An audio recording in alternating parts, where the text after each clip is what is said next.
In this talk, I'm going to give you the single most important lesson my colleagues and I have learned from looking at 83,000 brain scans.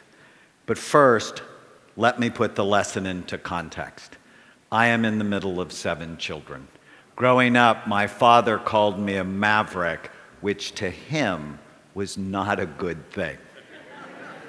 In 1972, the Army called my number, and I was trained as an infantry medic, where my love of medicine was born.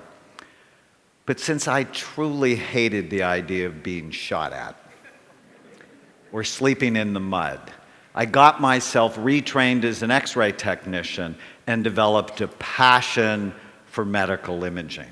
As our professors used to say, how do you know unless you look? In 1979, when I was a second-year medical student, someone in my family became seriously suicidal, and I took her to see a wonderful psychiatrist. Over time, I realized that if he helped her, which he did, it would not only save her life, but it would also help her children and even her future grandchildren, as they would be shaped by someone who is happier and more stable. I fell in love with psychiatry because I realized it had the potential to change generations of people. In 1991, I went to my first lecture on brain SPECT imaging. SPECT is a nuclear medicine study that looks at blood flow and activity. It looks at how your brain works.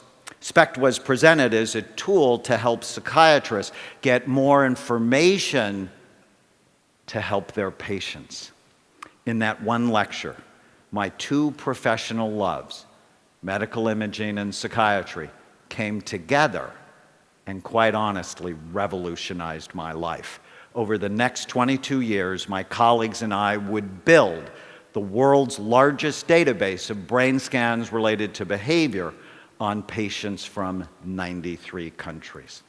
SPECT basically tells us 3 things about the brain: good activity, too little, or too much.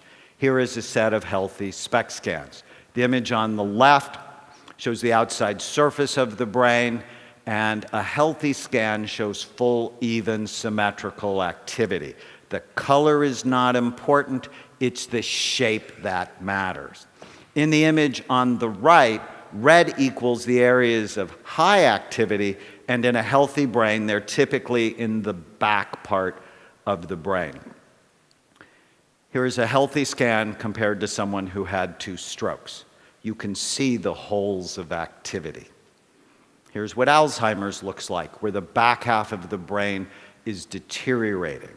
Did you know that Alzheimer's disease actually starts in the brain 30 to 50 years before you have any symptoms? Here's a scan of traumatic brain injury. Your brain is soft and your skull is really hard. Or drug abuse. The real reason not to use drugs? They damage your brain. Obsessive compulsive disorder, where the front part of the brain typically works too hard so that people cannot turn off their thoughts. And epilepsy, where we frequently see areas of increased activity. In 1992, I went to an all-day conference on brain SPECT imaging. It was amazing and mirrored our own early experience using SPECT in psychiatry. But at that same meeting, researchers started to complain loudly that clinical psychiatrists like me should not be doing scans, that they were only for their research.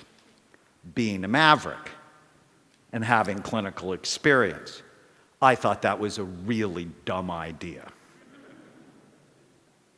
Without imaging, psychiatrists then and even now make diagnoses like they did in 1840 when Abraham Lincoln was depressed, by talking to people and looking for symptom clusters. Imaging was showing us there was a better way. Did you know that psychiatrists are the only medical specialists that virtually never look at the organ they treat. Think about it. Cardiologists look, neurologists look, orthopedic doctors look, virtually every other medical specialties look, psychiatrists guess. Before imaging, I always felt like I was throwing darts in the dark at my patients and had hurt some of them, which horrified me. There is a reason that most psychiatric medications have black box warnings. Give them to the wrong person and you can precipitate a disaster. Early on, our imaging work taught us many important lessons, such as illnesses like ADHD, anxiety, depression, and addictions are not single or simple disorders in the brain. They all have multiple types. For example, here are two patients who have been diagnosed with major depression that had virtually the same symptoms, yet radically different brains. One had really low activity in the brain. The other one had really high activity. How would you ever know what to do for them unless you actually looked? Treatment needs to be tailored to individual brains, not clusters of symptoms. Our imaging work also taught us that mild traumatic brain injury was a major cause of psychiatric illness that ruined people's lives, and virtually no one knew about it because they would see psychiatrists for things like temper problems, anxiety, depression, and insomnia, and they would never look, so they would never know. Here's a scan of a 15-year-old boy who fell down a flight of stairs at the age of 3. And even though he was unconscious for only a few minutes, there was nothing mild about the enduring effect that injury had on this boy's life. When I met him at the age of 15, he had just been kicked out of his 3rd residential treatment program for violence. He needed a brain rehabilitation program, not just more medication thrown at him in the dark or behavior therapy, which, if you think about it, is really cruel. To put him on a behavior therapy program when behavior is really an expression of the problem, it's not the problem. Researchers have found that undiagnosed brain injuries are a major cause of homelessness, drug and alcohol abuse, depression, panic attacks, ADHD, and suicide. We are in for a pending disaster with the hundreds of thousands of soldiers coming back from Iraq and Afghanistan, and virtually no one is looking at the function of their brain. As we continued our work with SPECT, the criticism grew louder, but so did the lessons. Judges and defense attorneys sought our help to understand criminal behavior. To date, we have scanned over 500 convicted felons, including 90 murderers. Our work taught us that people who do bad things often have troubled brains. That was not a surprise. But what did surprise us was that many of these brains could be rehabilitated. So here's a radical idea. What if we evaluated and treated troubled brains rather than simply warehousing them in toxic, stressful environments? In my experience, we could save tremendous amounts of money by making these people more functional, so when they left prison, they could work, support their families, and pay taxes. Dostoevsky once said, "A society should be judged not by how well it treats its outstanding citizens, but by how it treats its criminals." Instead of just crime and punishment, we should be thinking about crime, evaluation, and treatment.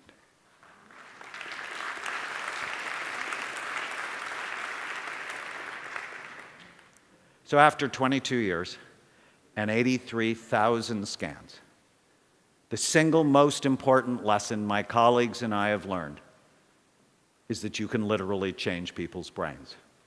And when you do, you change their life. You are not stuck with the brain you have. You can make it better, and we can prove it. My colleagues and I performed the first and largest study on active and retired NFL players, showing high levels of damage in these players at a time when the NFL said they didn't know if playing football caused long-term brain damage. The fact was they didn't want to know. That was not a surprise. I think if you get most thoughtful 9-year-olds together and you talk about the brain is soft, about the consistency of soft butter, it's housed in a really hard skull that has many sharp bony ridges, 28 out of 30 9-year-olds would go, probably a bad idea for your life. But what really got us excited was the second part of the study, where we put players on a brain smart program and demonstrated that 80% of them could improve in the areas of blood flow, memory, and mood, that you are not stuck with the brain you have. You can make it better on a brain smart program. How exciting is that? I am so excited. Reversing brain damage is a very exciting new frontier, but the implications are really much wider. Here is the scan of a teenage girl who has ADHD, who is cutting herself, failing in school, and fighting with her parents. When we improved her brain, she went from D's and F's to A's and B's and was much more emotionally stable. Here's a scan of Nancy.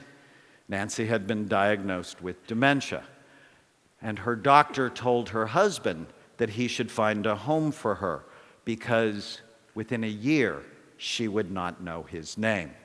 But on an intensive brain rehabilitation program, Nancy's brain was better, as was her memory. And 4 years later, Nancy still knows her husband's name. Or my favorite story to illustrate this point is Andrew, a 9-year-old boy who attacked a little girl on the baseball field for no particular reason, and at the time was drawing pictures of himself hanging from a tree and shooting other children. Andrew was Columbine, Aurora, and Sandy Hook waiting to happen. Most psychiatrists would have medicated Andrew as they did Eric Harris and the other mass shooters before they committed their awful crimes. But SPECT imaging taught me that I had to look at his brain and not throw darts in the dark at him to understand what he needed. His SPECT scan showed a cyst the size of a golf ball occupying the space of his left temporal lobe. No amount of medication or therapy would have helped Andrew. When the cyst was removed, his behavior completely went back to normal, and he became the sweet, loving boy he always wanted to be. Now, 18 years later, Andrew, who is my nephew, owns his own home, is employed, and pays taxes. Because someone bothered to look at his brain. He has been a better son and will be a better husband, father, and grandfather. When you have the privilege of changing someone's brain, you not only change his or her life, you have the opportunity to change generations to come. I'm Dr. Daniel Amen. Thank you.